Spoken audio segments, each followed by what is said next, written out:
Greetings, Minecrafters, and welcome to another Minecraft discussion on this glorious day. You can tell by the windows it's a gorgeous, gorgeous sunny day. My name is Kimberly Quinn, and I'm really pretty darned excited to have this conversation with you about the survival brain versus the learning brain. So, obviously, or maybe it's not obvious, so I'll say it. Whatever I do on videos is informational only, educational only, not meant to take place of any kind of therapy or anything. I'm a big fan, do it. So today I want to talk about, it's kind of like a snippet because I've done bigger talks at colleges and universities on trauma. This I was just feeling moved to just have kind of a sort of a more basic talk about survival brain, because so many of us reside there, and I think we don't always realize.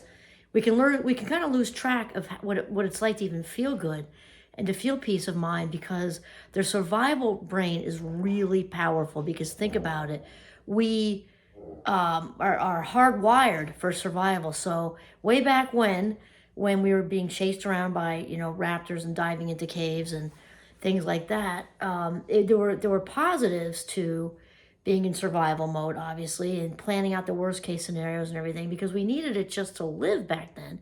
Now, we're still in that. It's very, very primal. When, somebody doesn't answer a text right away, or we're left out of the email for the holiday party, even though it was generated by the computer and whatever. And so we often are still in that. So we've got all the external stuff, like the T-Rexes, the 2023 version of the T-Rexes or raptors or whatever, pterodactyls, there you go. And we also create that in our minds. And so it's very important. When I did the trauma thing, I usually have like a big PowerPoint and stuff, which is not my favorite, but if you have a lot of people, you have to. So let's survival brain and learning brain. So survival brain is always, I use that word very often, going to sort of dominate over like learning brain, because of the obvious. We can't learn, be creative, or grow if we're trying to survive. Which is not, when we're diving into a cave being chased by a raptor, we're not thinking, gee, I'd really like to write that, brief short story and chisel it into that rock over there. I mean, we're not in that spot. And so survival brain, and longer it goes, the more conditioned it gets, right? We talked about this a lot. The brain loves patterns. So the more the survival brain locks into, let's play out the worst case scenario from whatever, trauma I experienced, then it, reinforces until it becomes conditioned. And I'm going to do it now. Define trauma, because trauma is different than big stress. Trauma is when the mind's ability to cope is overridden. And that's why the brain is actually rewired, goes through changes, neurological changes, when there's been some sort of severe trauma going on, and which is different from big stress. Big stress sucks, but it's not necessarily rewiring like trauma is, which is why it tends to take on a life of its own. So I'm going to explain that. So there's the prefrontal cortex, which is where our higher thinking is, right? So as far as judgment, reasoning, decision making, problem solving, a lot of personality stuff is all here. Okay, so not just planning, I want to be a doctor when I grow up, but planning tacos tonight, all that stuff. Again, problem solving, reasoning, judgment. It's the stuff we need to get through every day. The limbic system is tougher to show you because it's kind of in the middle, so it'd be like there and clutching it. And so it kind of be like if the brain were an avocado or a peach, the pit is the limbic system. Okay, so that's the thing. So the limbic system is often referred to as a reptilian brain, which is very, very primal. And it's emotional headquarters. So many of you have probably heard the fight, flight, or freeze response, or hide. You can say that when people are saying it differently now. And the prefrontal cortex is the mammalian brain. It's kind of, if we think of it as more civilized. So what happens when there's trauma, different from big stress, okay? When there's an actual trauma that overrides the mind's ability to cope, it's kind of like the cord is cut between the two, because the prefrontal cortex, which is our, sophisticated, civilized, intelligent brain, talks down the limbic system, especially the amygdala, my favorite part of the brain, which is what flips the switch, like for the threat circuit. So basically, we lose our rationality kind of when we're in that trauma mode. It doesn't have to be just when trauma is being experienced in this minute, right? Anybody who's experienced trauma which is roughly, high 30s to 40%, because around 40%, give or take a couple percent of adults over the age of 18. It's a lot of people, okay? And obviously what's one person's trauma is not going to be the other person's trauma. We can have 3 siblings grew up in the same household with an abusive parent or something, and one may be traumatized, the other 2 may not necessarily. So that's important to remember too. So the whole thing is to, first of all, awareness, is to understand, because I think it helps us be empathetic towards ourselves. Maybe you're not aware of the survival brain, and maybe you're not aware of how that works, and you're saying, what's the matter with me? Why can't I do this? Why it feels like I'm stuck? Well, it feels like you're stuck because you might be stuck, but you're not stuck for things that are your fault. And the brain is just reacting, because that's the knee jerk, right? Is reacting to a threat. So you can't even blame the brain for trying to protect itself, of course. So then what happens is, the more we look for the worst case scenarios, and the what if this and the what if that and the what if, that's all, the brain does it on purpose, because it's trying to prevent the next time. And if there's a next time to this, man, I'm going to be prepared, okay? So that just like pattern, rehearse. The more we rehearse anger, the better we get at it. The more we rehearse anxiety, the better we get at it. The more we reverse guilt, regret, shame, all of it, we get better at it. And fear, definitely, because again, the brain is a conditioning machine and actually conditions itself. So each and every time the brain kind of finds what it's looking for, like we're afraid of this, oh no, what if, and it finds the what if dialogue that we do all the time.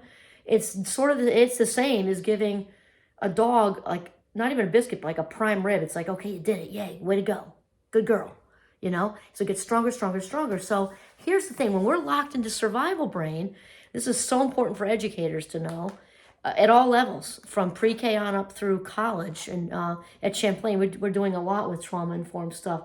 Realize that if a student is in survival mode, they're not hearing. They might be smiling at you, nodding at you, but close to nothing, next to nothing is going in. Because when we're in that protect mode, we are not in any kind of place to learn anything new. We can't take in new information because we're trying to survive.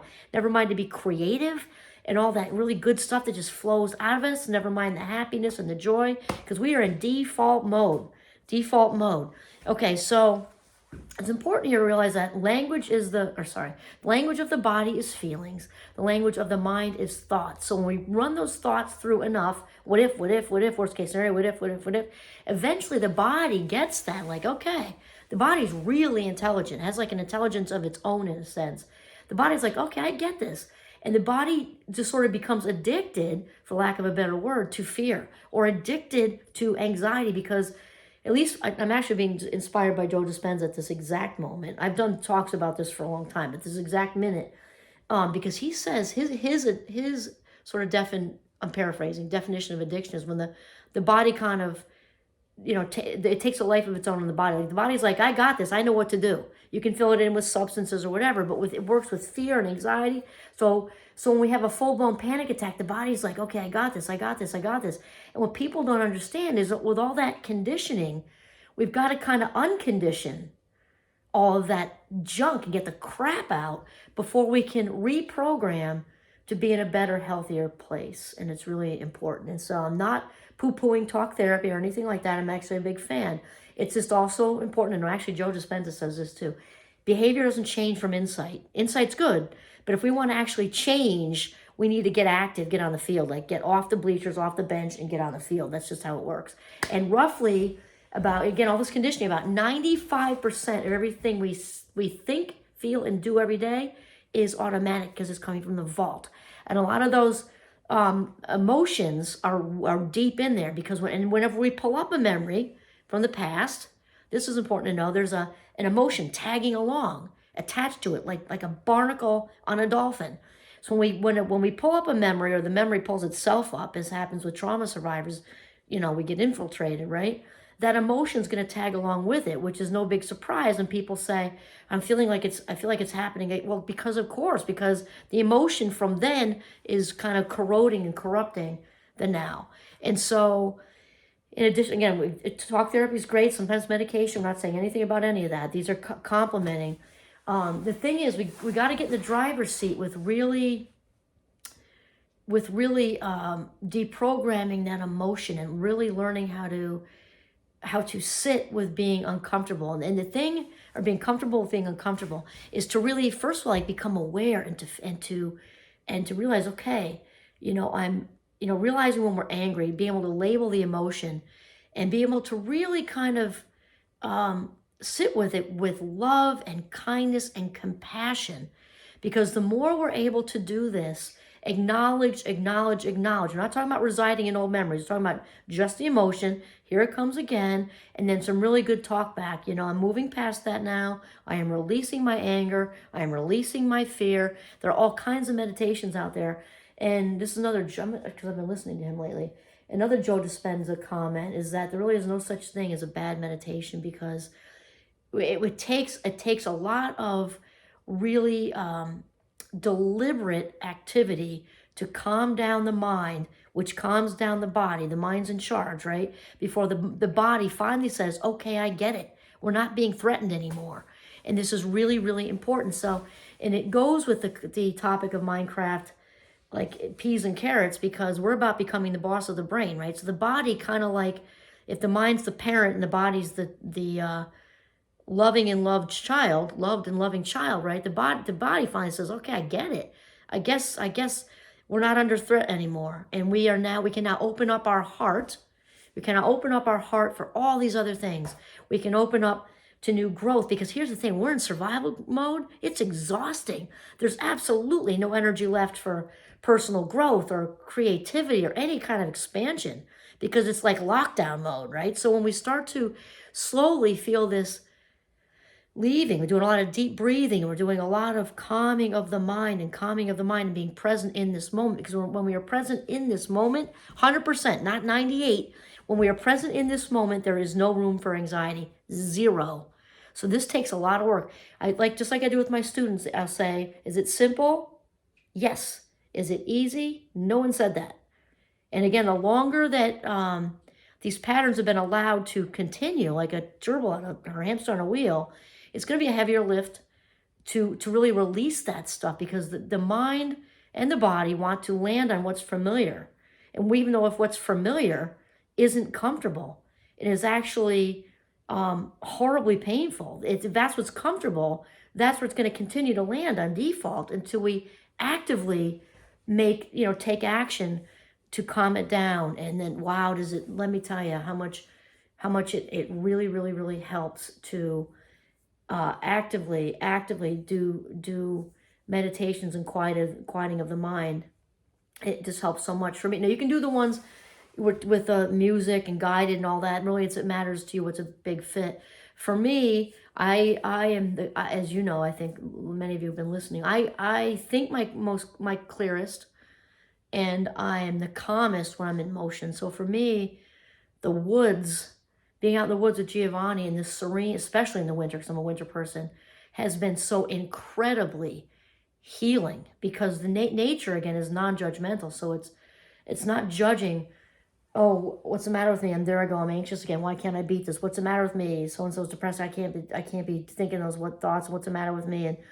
And here I go again, and all that. It doesn't do any of that. It's just, you're in the, and it just, so we want to bring that type of non-judgment, which is what mindfulness is, into your living room or wherever it is that where you can quiet your mind and really sit with non-judgment.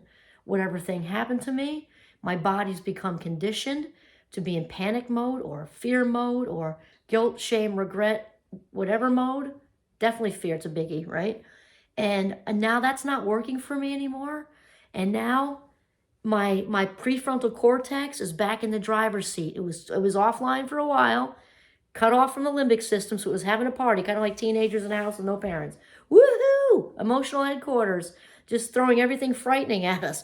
Well, now the prefrontal cortex is kind of being reconnected with the limbic system and talking it down again with some rationalizing, with the calming, because the limbic system actually doesn't respond to language very well all by itself. So it's very important to do this just being present and the visualization, and often often, I guess it's up to you, the often acoustical music works really well for me. And I'm saying that because you don't want music with words, or I should say I don't want music with words, because it causes cognitive competition. The idea is to become sort of had this ultra awareness and this consciousness, and not to the brain. You don't want the brain processing lyrics. You want to just be fully just aware and in your body as much as possible, as present as possible.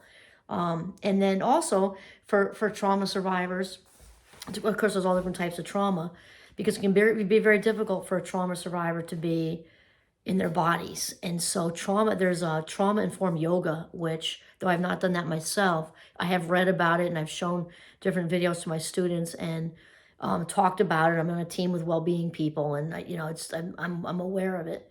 And from what it looks like and sounds like and reads like, is that it can be enormously helpful for helping people get back into their bodies safely and comfortably. So again, none of this is in place of any other type of treatment.